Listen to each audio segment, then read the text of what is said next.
What is cash flow? Cash flow is the net amount of cash and cash equivalents being transferred into and out of a business.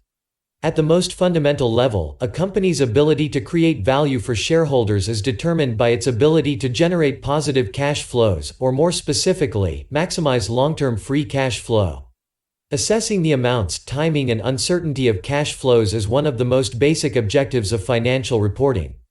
Understanding the cash flow statement, which reports operating cash flow, investing cash flow, and financing cash flow, is essential for assessing a company's liquidity, flexibility, and overall financial performance.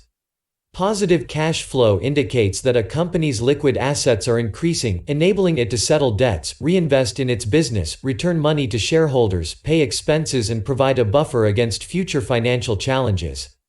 Companies with strong financial flexibility can take advantage of profitable investments. They also fare better in downturns by avoiding the costs of financial distress.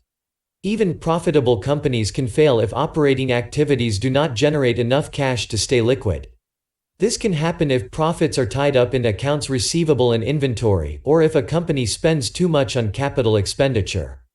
Investors and creditors, therefore, want to know if the company has enough cash and cash equivalents to settle short-term liabilities.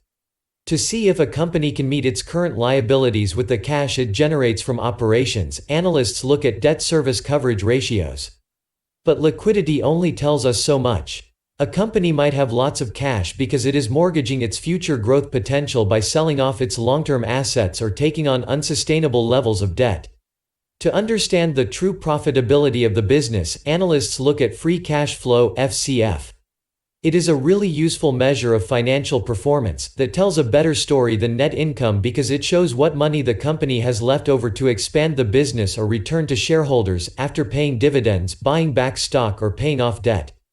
Free cash flow equals operating cash flow minus capital expenditures minus dividends, though some companies don't because dividends are viewed as discretionary. For a measure of the gross free cash flow generated by a firm, use unlevered free cash flow. This is a company's cash flow before taking interest payments into account and shows how much cash is available to the firm before taking financial obligations into account. The difference between levered and unlevered free cash flow shows if the business is overextended or operating with a healthy amount of debt. Thanks.